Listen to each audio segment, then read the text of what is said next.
A calm and steady father is not the man who never blows it. He's the man who comes back strong when he does. That is what repair is all about. And that is the topic for today's episode. Hi, I'm Dan Hayden, and this is the Positive Legacy Podcast for Christian Fathers. We are still in our series called Activating Faith, Daily Habits to Build Trust with Your Kids. Last week, we focused on emotional availability. That's being that safe place for your kids to come to. Today, we're talking about what happens when you blow it. What happens after? That's repair. Owning your mistakes and rebuilding trust with your kids. Because it's not if you'll mess up, it's when. It's going to happen. We all know it's going to happen. And that's okay. But how do we want to respond? Because what you do next shapes their faith more than you even realize. Hey, I get it. Everyone has rupture in their house sometimes.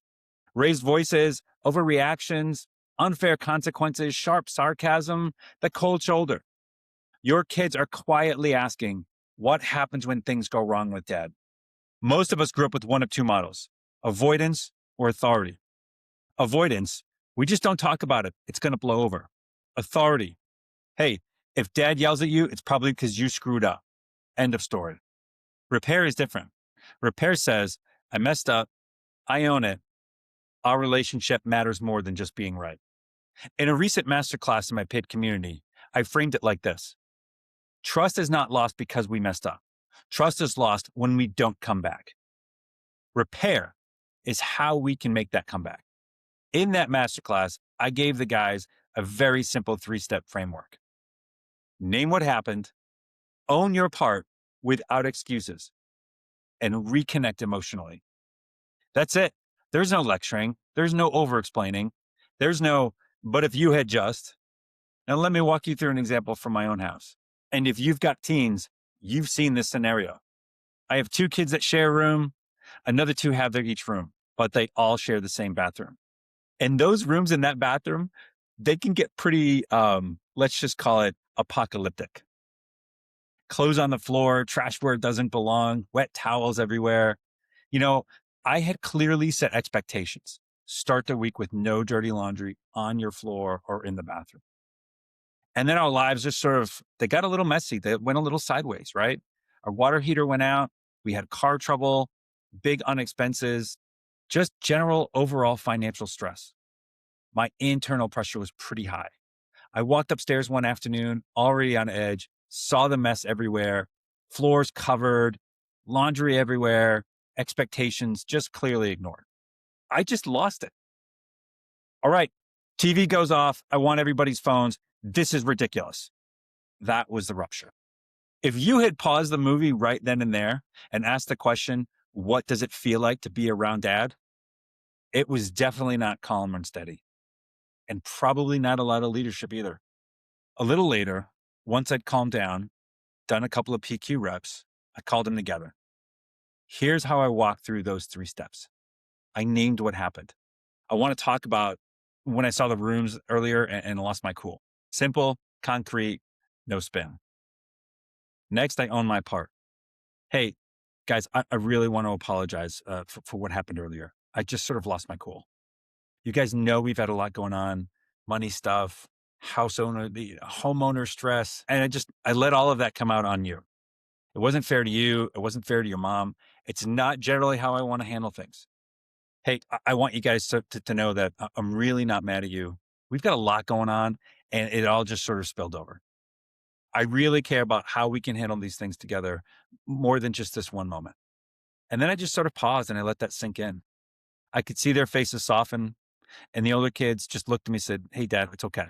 We get it. Then from that place of reconnection, I added the truth part.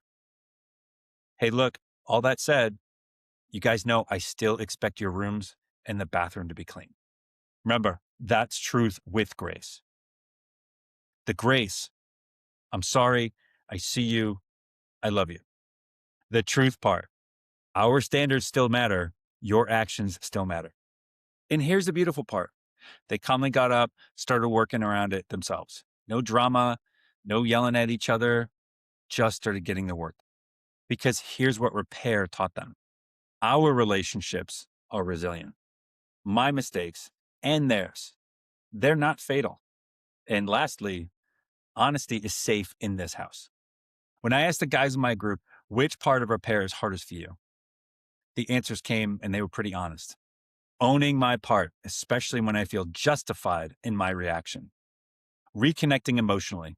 I can say sorry, but rebuilding the bridge is pretty tough. Maybe this sounds familiar. Your kid really did break an important rule. They really did push your buttons.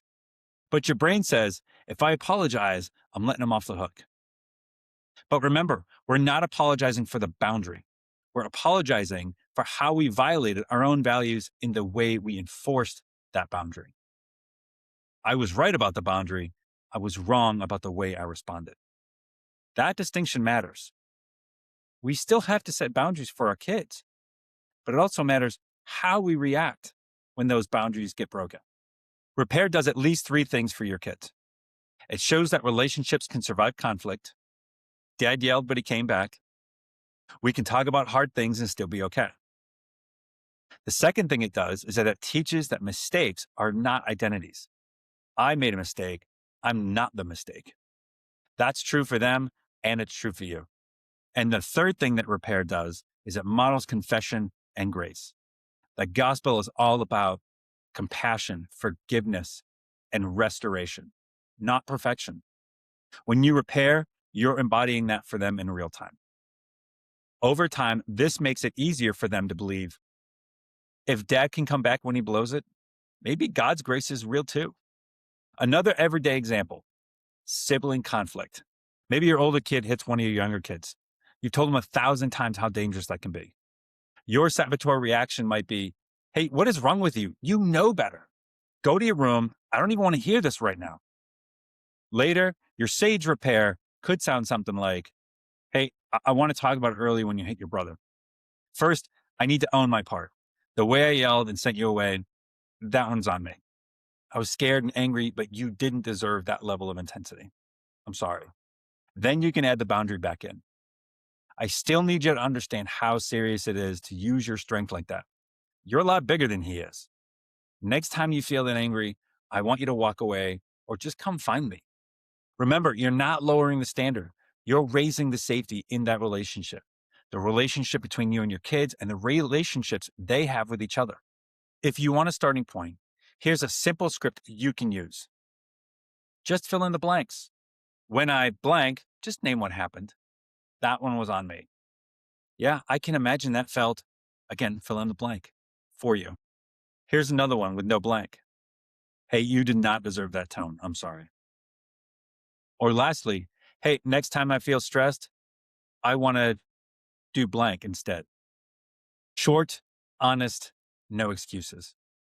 In my coaching and in the Positive Legacy Academy, we work on tailoring this to your specific situations and practice it until it feels natural. But even this simple version done once or twice a week can change the atmosphere in your home immediately. Here's your practical challenge. Notice one rupture this week. It doesn't have to be big. Maybe it's a sharp tone or an eye roll. Maybe it's your eye roll. Maybe it's your kid's eye roll. Maybe it's a slammed door or a sarcastic comment you wish you could take back. Within 24 hours, practice a simple repair with that kid. Name what happened. Hey, when I yelled about your room, ...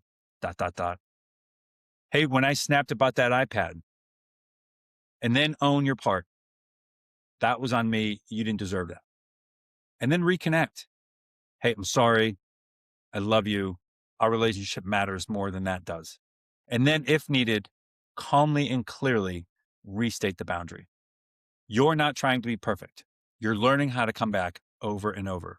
And it is those small moments that absolutely matter the most. Your kids don't need a flawless dad. They need a dad who is emotionally available, and when he's not, a dad who knows how to repair. That's how they learn deep in their bones. My dad is safe. He comes back. Maybe God does too. In our next episode, we'll talk about consistent character, showing up in a way that helps your kids know which dad they're getting, even on your tired days. As you look at this week, where do you already know that a repair conversation is needed? And with which child? And in which moment? As always, thanks for listening. I'll talk to you again next week.